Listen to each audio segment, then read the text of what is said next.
खेडचे आमदार बाबाजी काळे यांनी 2च दिवसांपूर्वी खेड तालुक्यातील पोलिसांच्या कारभारावर जाहीर नाराजी व्यक्त केली होती। याबाबत अधिवेशनात लक्षवेधी लावणार असल्याचे जाहीर भाष्य केल्यानंतर खेड तालुक्यातील पोलीस प्रशासनाची चांगलीच धांदल उडाली आहे। राजगुरुनगर येथे पुणे ग्रामीण पोलीस अधीक्षक पंकज देशमुख यांनी खेड पोलीस स्टेशनला भेट देऊन पाहणी केली।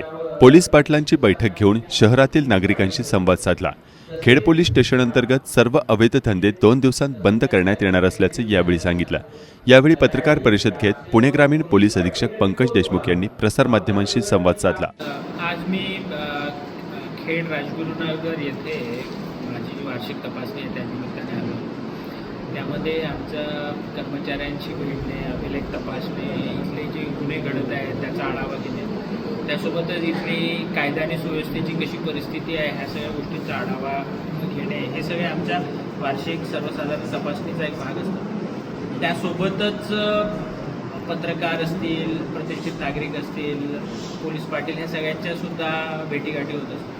त्यामध्ये मी एकच गोष्ट त्यांना याची जाणीव करून दिली की पोलीस पाटील हा आमच्या ग्रामीण भागामध्ये काम करत असताना एक अत्यंत महत्त्वाचा दुवा आहे आणि आमचं अवलंबन त्या पोलीस पाटलावर अत्यंत मोलाचं आहे। खूप मोठ्या स्वरूपामध्ये आम्ही त्याच्यावर अवलंबून आहोत आणि ही सगळी माहिती ग्राम पातळीवर काय होतं ह्या सगळ्या गोष्टींची माहिती पोलीस पाटील आम्हाला देत असतात। सो मी त्यांना हेच सांगितलं की ज्या प्रकारे तुम्ही तुमच्या अधिकारांबद्दल जागरूक आहे की आम्हाला वेळोवेळी मानधन मिळालं पाहिजे, आम्हाला टीए मिळायला पाहिजे, आमच्या सोयीसुविधा वाढल्या पाहिजे, अशा स्वरूपाच्या त्यांनी मागण्या केल्या असता मी त्यांना हे म्हटलं की ज्या प्रकारे आपण आपल्या अधिकारांबद्दल जागरूक आहात त्याच प्रकारे एक सजग पोलीस पाटील म्हणून आपलं जे कर्तव्य आहे त्याच्याबद्दल पण चांगली जागरूकता दाखवा, अशा प्रकारचं आवाहन मी त्यांना केलं। ते जे आहे ते यामध्ये जे आहे की खेड हे अत्यंत महत्त्वाचं एक पोलीस स्टेशन पुणे जिल्ह्यातला महत्त्वाचा तालुका आहे आणि इथे मोठ्या प्रमाणावर इंडस्ट्री आहे आणि पुढेही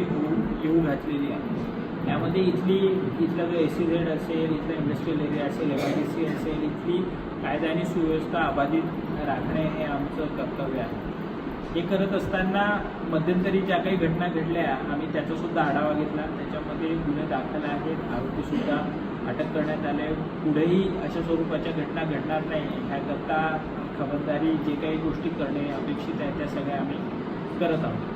हे करत असताना आपल्या सगळ्यांना माहिती आहे की तिथे आम्ही एक नवीन चौकीसुद्धा तात्पुरत्या स्वरूपात सुरू केली आहे। तिथे मॅनपॉवर देण्याचा आमचा प्रयत्न आहे आणि अशा प्रकारची घटना घडणार नाही याची आम्ही जी काही खबरदारी घ्यायची आहे ती घेतो। मी इनफॅक्ट हे इन्स्पेक्शनसोबतच त्यांची मीटिंगसुद्धा इंडस्ट्रीची मीटिंग घेणार होतो, परंतु ते माझ्या इन्स्पेक्शनच्या डेट्स आणि त्यांची